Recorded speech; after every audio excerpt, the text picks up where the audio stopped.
Hello friends, welcome back to my channel. আমার নতুন আর একটি ভিডিওতে আপনাদের সকলকে জানাই অনেক অনেক স্বাগত, অনেক ভালোবাসা। আশা করি আপনারা সকলেই ভালো আছেন এবং সুস্থ আছেন। আমিও ভালো আছি। আজকে কিন্তু কোনো ব্লগ নয়, আজকে নিয়ে এসেছি একটা রেসিপি। তো চলুন রেসিপিটি শেয়ার করা যাক।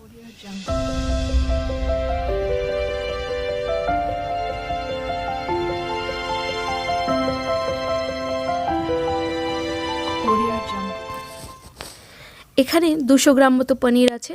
তো পনিরটাকে আমি ছোট ছোট করে টুকরো করে নিয়েছি। আর এখানে 3টে আলুকে আমি ডুমো ডুমো করে কেটে নিয়েছি। এছাড়াও নিয়েছি কিছুটা পরিমাণে জিরে, একটা গোটা পেঁয়াজ, আর নেওয়া আছে কয়েক টুকরো আদা, কয়েক টুকরো রসুন। এছাড়াও নেওয়া আছে একটা টমেটো, আমি ছোট ছোট করে কুচো কুচো করে কেটে নিয়েছি। এছাড়াও এখানে আছে নুন, হলুদ, চিনি। এছাড়া গরম মশলা নিয়েছি 2টো শুকনো লঙ্কা, 2টো এলাচ, কয়েক টুকরো লবঙ্গ আর তেজপাতা।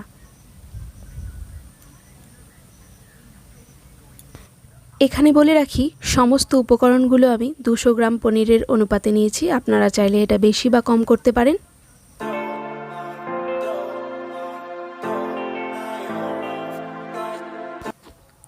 এবারে পনিরের টুকরোগুলোতে আর কেটে রাখা আলুগুলোতে আমি নুন আর হলুদ মাখিয়ে নেব। খুব সাবধানে নুন আর হলুদটা আমি পনিরের গায়ে মাখিয়ে নেব, যাতে ভেঙে না যায়।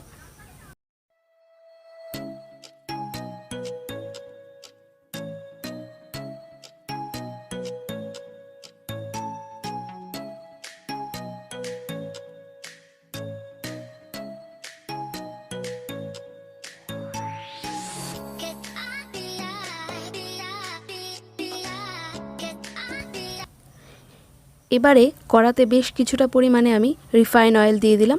আপনারা চাইলে এখানে সর্ষের তেল ইউজ করতে পারেন। তো এবারে আমি ডুমো ডুমো করে কেটে রাখা আলুগুলোকে ভেজে নেব।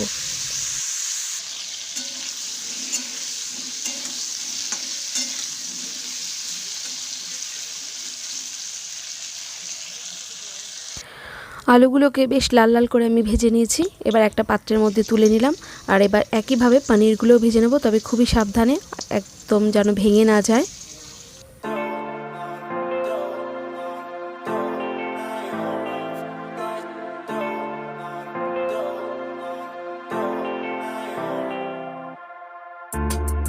I don't wanna say anything, 'cause if I do I might.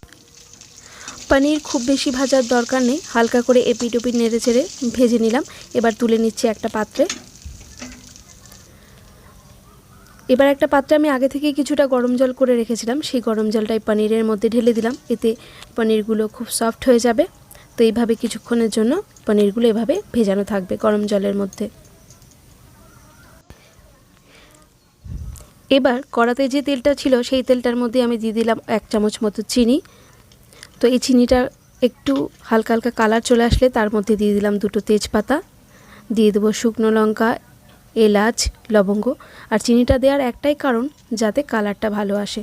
তো সমস্ত গরম মশলাগুলো দিয়ে আমি একটু হালকা করে ফ্রাই করে নেব।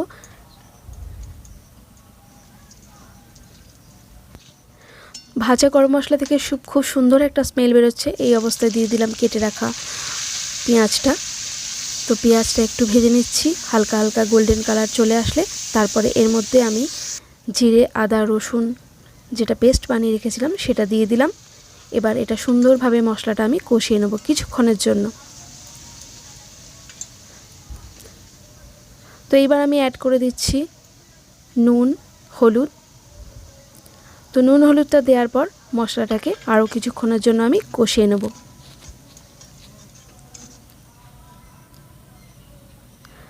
এবার আমি এর মধ্যে অ্যাড করে দিলাম একটা টুকরো করে কেটে রাখা টমেটো। আরও কিছুক্ষণের জন্য মশলাটা কষিয়ে নেব, যাতে টমেটোর কাঁচা গন্ধটা কেটে যায় মশলা কষাতে কষাতে। আর এইবার আমি দিয়ে দেব লঙ্কার গুঁড়ো। আপনারা যতটা ঝাল পছন্দ করেন ততটাই ঝাল দেবেন। তো আরও কিছুক্ষণ আমি একটু নেড়ে চেড়ে নিলাম।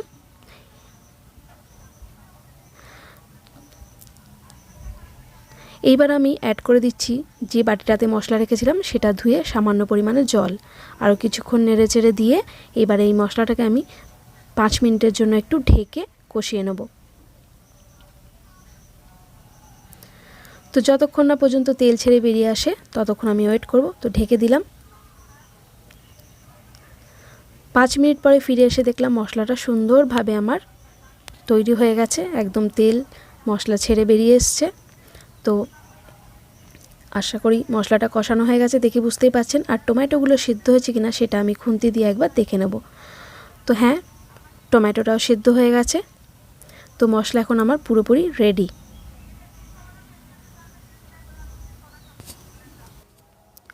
এই অবস্থায় আমি সিদ্ধ করা আলুটা এবার মশলার সঙ্গে আমি অ্যাড করে দেবো। এখানে একটা কথা বলে রাখি বন্ধুরা, আমি প্রেসার কুকারে আলাদা করে 3টে সিটি দিয়ে আলুটা সিদ্ধ করে নিয়েছিলাম, যাতে রান্নাটা খুব সহজে এবং আরও তাড়াতাড়ি হয়ে যায়। তো এইবার মশলার সঙ্গে আলুটা সুন্দরভাবে আমি নেড়েচেড়ে মিশিয়ে নিলাম। আর প্রেসার কুকারে দেওয়ার জন্য আলুটা খুব সুন্দরভাবে সেদ্ধ হয়ে গেছে। তো এইবার ঝোলটা বেশ ফুটতে শুরু করেছে। তো এই অবস্থায় গ্যাসটা আমি একটু বাড়িয়ে দিলাম। আর এবারে দিয়ে দিচ্ছি আমি সেই ভেজে রাখা যে পনিরগুলো, যেগুলো আমি গরম জলের মধ্যে কিছুটা সময়ের জন্য আমি রেখে দিয়েছিলাম। তো পনিরগুলো কতটা সফট হয়েছে সেটা তো আমি আপনাদের দেখাবো। তার আগে আপনারা দেখুন বন্ধুরা, কত সুন্দর ঝোলের কালারটা এসছে। তো ঝোলটা একটু বেশি রাখার কারণ এই যে এতটা ঝোল থাকবে না, এই গ্রেভিটা বসে যাবে, কারণ পনিরের মধ্যেও কিছুটা জল টেনে যাবে। তো যে কারণে আমি একটু বেশি পরিমাণে রেখেছি।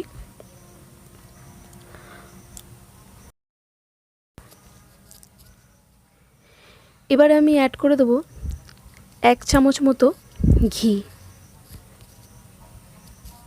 তো এতে গন্ধটাও ভালো আসবে আর টেস্টটাও দারুণ হবে। তো ঘিটা আমি এবার সমস্ত গ্রেভিটার মধ্যে সুন্দর করে নেড়েচেড়ে মিশিয়ে দিলাম।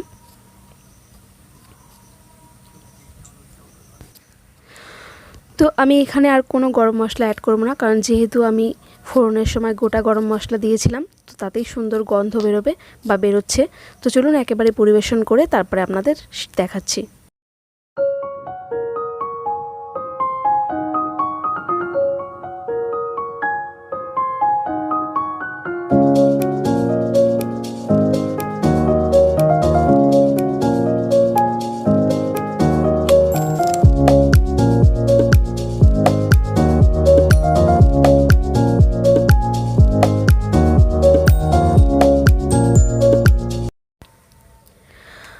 আশা করি বন্ধুরা রেসিপিটি আপনাদের ভালো লেগেছে। আর ভালো লাগলে একটা প্লিজ লাইক করবেন, শেয়ার করবেন আর কমেন্ট করবেন। অবশ্যই প্লিজ সাবস্ক্রাইব করে যেতে ভুলবেন না।